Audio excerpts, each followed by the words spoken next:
مسلمانوں، رب کا یہ فیصلہ ہے اور رب کا یہ فیصلہ ہی نافذ ہوا، ہو رہا ہے اور آئندہ بھی ہوگا۔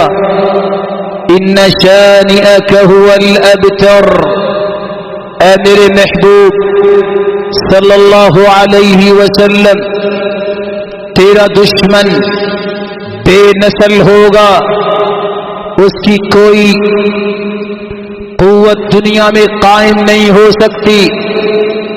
ایک وقت تھا ابو جہل یہ شرک و کفر کا سرغنہ محمد مصطفیٰ صلی اللہ علیہ وسلم کی مخالفت میں اٹھا۔ اللہ ذوالجلال نے بچوں کے ہاتھوں اسے جہنم رسید کیا۔ اللہ کے رسول صلی اللہ علیہ وسلم نے دین کو پھیلانے کے لیے طائف میں بھی ان طائف کے غنڈوں سے تکلیفیں ملی۔ رب تعالی نے اس وقت بھی کس طرح نیست و نابود کیا ان مشرکوں کو۔ ایک وقت وہ بھی آیا، آپ سجدہ میں پڑے ہیں، آپ کے اوپر اوجری ڈال دی گئی، آپ کو زخمی کیا گیا، لیکن آج کوئی شخص ان کے نام تک نہیں جانتا۔ ان ظالموں کو لعنہم اللہ فی الدنیا والآخرہ وأعد لهم عذابا مہینا۔ قرآن کہتا ہے والذین یؤذون اللہ ورسولہ، جو اللہ کو تکلیف دیتا ہے، جو اس کے رسول کو ایذا پہنچاتا ہے، فیصلہ کیا ہے؟ یہ لعنتی ہے، ملعون ہے، دنیا میں بھی آخرت میں بھی۔ وأعد لهم عذابا مہینا، اور ان کے لیے اللہ تعالی نے ذلیل کر دینے والا عذاب تیار کر رکھا ہے۔ مسلمانوں، آج اسلام پہ اعتراض کرنے والوں کی پلید زبانوں کی بات تو آپ نے سنی۔ ان کی زبانوں سے سن کر دشمن کافر کو بھی جرأت ملتی ہے، کبھی وہ خاکے بناتا ہے، کبھی وہ خاکوں کا مقابلہ کروانے کا اعلان کرتا ہے۔ ایک مسلمان ہونے کے ناطے سے ہمیں کیا کرنا ہے؟ ہمیں دین اسلام کی روشنی میں اپنی زندگی کے امور کو نپٹانا ہے۔ 5 کام کیجئے۔ سب سے پہلی ذمہ داری، جب کائنات کی سب سے اعلیٰ ہستی پر زبان کھولی جائے، جب کائنات کی سب سے عارفہ اسما ہستی کے بارے میں اس طرح تکلیف والے معاملات سامنے آئے، تو اس کے تذکروں کو عام کرو، اللہ کے پیارے پیغمبر کی تعریفیں زیادہ کرو، سیرت کی کتابیں پڑھو، سیرت کی کتابیں پرنٹ کرواؤ۔ لوگوں کے اندر یہ آگہی ہونی چاہیے، یہ آشنائی ہونی چاہیے وہ کون سی ہستی ہے جس کے بارے میں پلید زبانیں جرأت کر رہی ہے۔ ذمہ داری ہے میری بھی اور آپ کی بھی، اس زبان سے اس محمد مصطفیٰ کی تعریفیں کرو، تذکرے عام کرو، کثرت سے آپ کی سیرت کا مطالعہ کرو، مختلف کتابیں لوگوں تک پہنچاؤ۔ دوسری بات، رسول اللہ صلی اللہ علیہ وسلم سے محبت ہے تو ان کا جواب کیسے دیا جائے؟ دوسرا جواب یہ ہے، اس وقت مشرک کہتے تھے مذمما، یہ تو مذمت کیا گیا ہے۔ اللہ کے رسول فرماتے ہیں انا محمد، اور میں تو محمد ہوں۔ دشمن بھی تعریف ہی کرتا ہے اور کرے گا۔ کائنات میں سب سے زیادہ تعریف اللہ کے بعد اگر کسی کی ہے تو وہ محمد مصطفیٰ ہے۔ کثرت سے درود پڑھنا سیکھو، عادت بناؤ۔ چلتے پھرتے خصوصاً جمعے کے دن اللہ کے رسول نے فرمایا تھا فَأَكْثِرُوا عَلَيَّ مِنَ الصَّلَاةِ، کثرت سے درود پڑھا کرو۔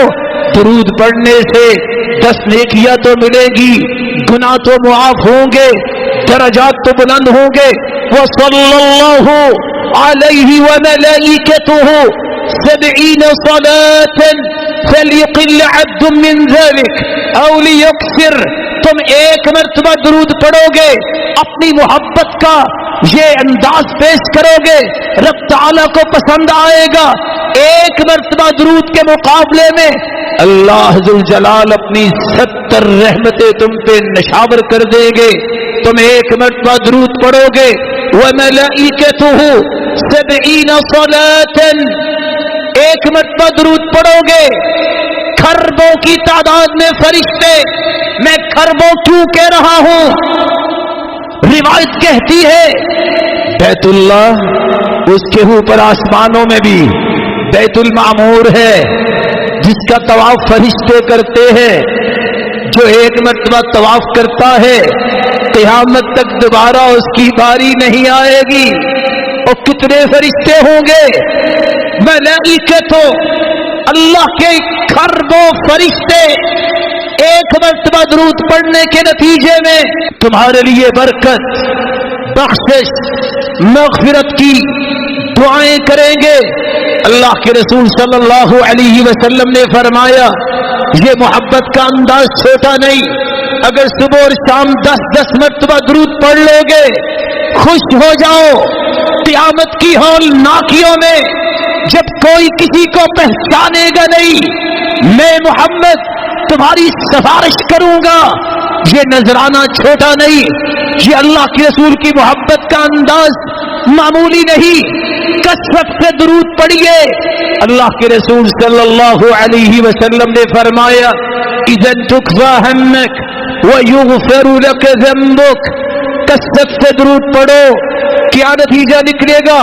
زندگی کے سارے گناہ معاف ہو جائیں گے، سارے غم چھٹ جائیں گے. یہ کون کہہ رہا ہے؟ یہ وہی ہستی کہہ رہی ہے. فداہ ابی و امی وکل ما یملک نفسی. جس پہ میرے ماں باپ قربان ہو جائیں، جو کچھ میری ملکیت میں ہے قربان ہو.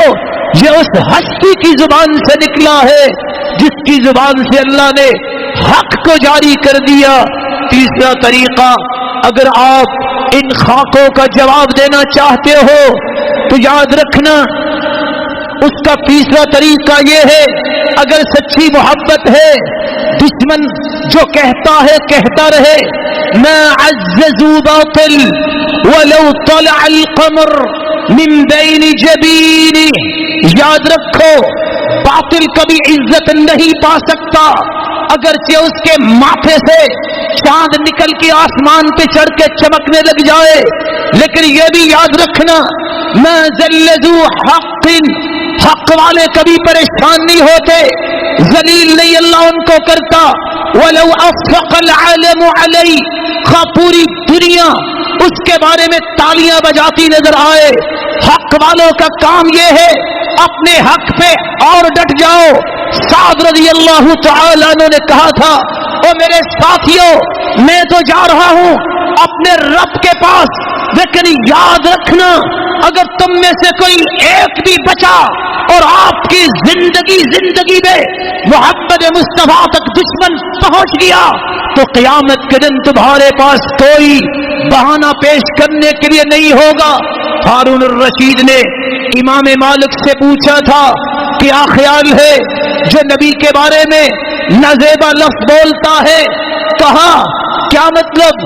کہا عراقیوں نے فتویٰ دیا ہے کہ جو نبی کو گالی دے اس کو کوڑے لگائے.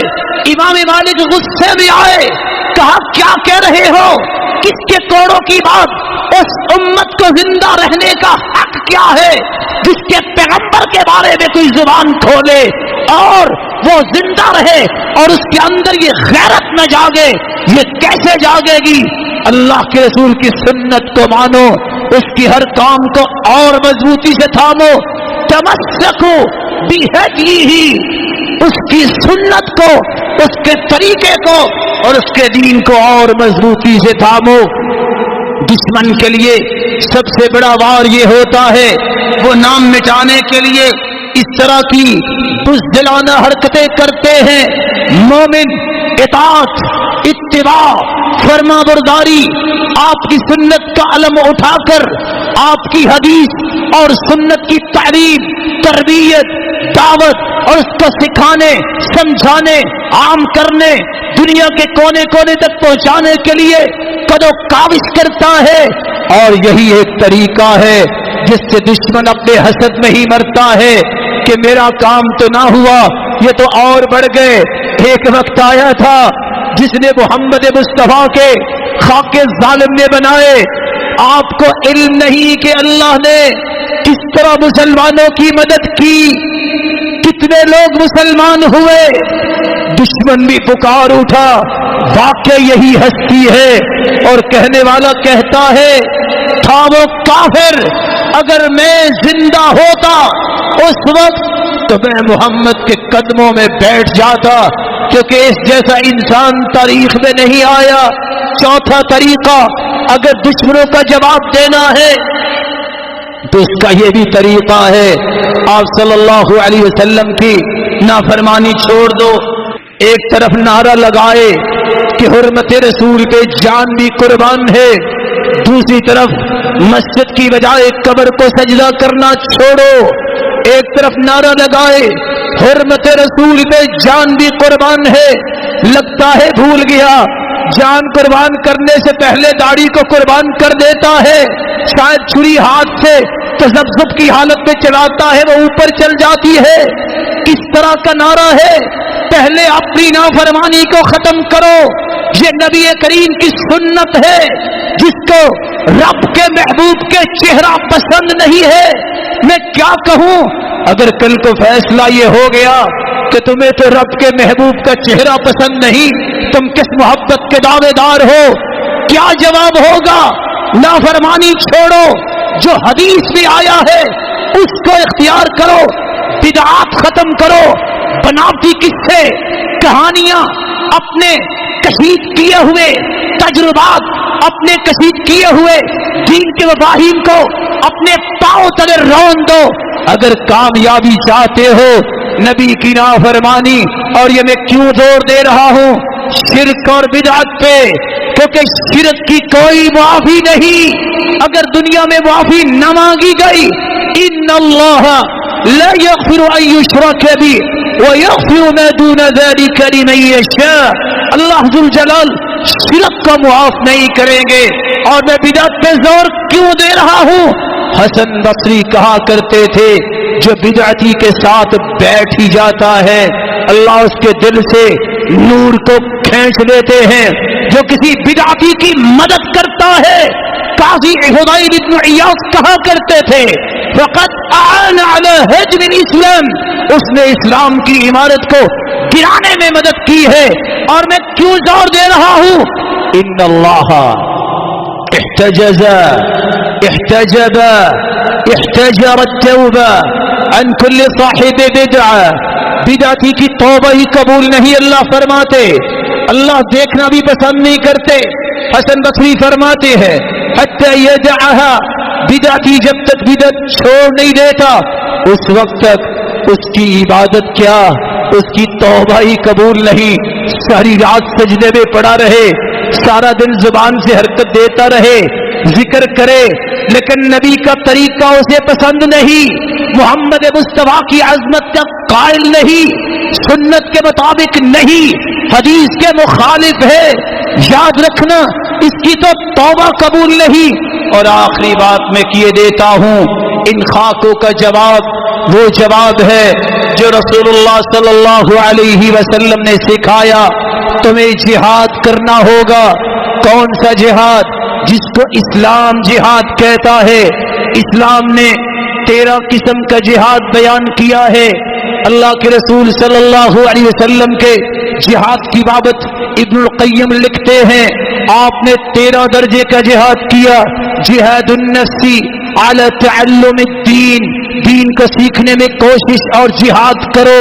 وعلی عمل به، وعلی العمل به، علم سیکھنے کے بعد اس کے مطابق عمل کرنے کا جہاد نفس کے ساتھ کرو. وعلی امور الدعوہ، اس دین کو آگے پھیلانے کے لیے دعوت کے میدانوں میں نکل کے جہاد کرو. چوتھا جہاد وعلی صبر المشاق الدعوہ، ان دین کو سیکھنے، سکھانے، عمل کرنے اور پھیلانے میں جو مشقتیں آئیں ان کو صبر سے، برداشت سے اپنی زندگی کا حصہ سمجھیے اور اجر کی اور نیکی کی امید رکھیے. پانچواں طریقہ جو ابن القیم بیان کرتے ہیں، شیطان سے بھی جہاد کرنا ہے. جہاد الشیطان علی دفع ما یلقی الشیطان فی من الشبہات والشکوک. انسان کے دل میں دین کے بارے میں جو شک، جو شبہ شیطان پیدا کرتا ہے، الہادی لوگ آج بھی منظر عام پہ دندناتے پھرتے ہیں. ان شبہات کو دل سے نکالنا، دین پر اعتماد، دین پر یقین کرنا، یہ دل کا جہاد ہے، شیطان سے بھی جہاد ہے. اور چھٹا جہاد علی دفع ما یلقی الشیطان فی قلب المؤمن من الشہوات. دل میں غلط خواہشیں، شہوتیں پیدا شیطان کرتا ہے، ان کو کریٹ کے نکال دینا یہ جہاد کا چھٹا حصہ ہے. امام ابن القیم فرماتے ہیں، اللہ کے رسول کا فرمان ہے، جاہدو المشرکین، مشرکوں سے جہاد کرو، بِأَلْسِنَتِكُمْ، زبانوں سے حق گوئی، حق کو بیان کرو، شرک کے نقصانات بیان کرو، اس کے نقصانات اور اس کی ہلاکتوں کا بیان کرو. جاہدوا بِأَلْسِنَتِكُمْ وَأَمْوَالِكُمْ، اپنے مالوں سے جہاد کرو. وَأَيْدِيكُمْ، تمہیں اللہ نے طاقت دی ہے، حکومت کی سرپرستی میں اپنے فوج کے دست و بازو بنو. اور جو کافر محمد مصطفیٰ کے بارے میں آنکھ نکالے، آنکھ اٹھائے، اس کی آنکھ نکالنے کے لیے سسٹم کے تحت، نظم کے تحت ہاتھوں سے جہاد کرو، مال سے جہاد کرو، زبانوں سے جہاد کرو. وَبِأَنفُسِكُمْ، اگر جان کا نذرانہ بھی پیش کرنا پڑے اس کے لیے بھی دریغ نہ کرو.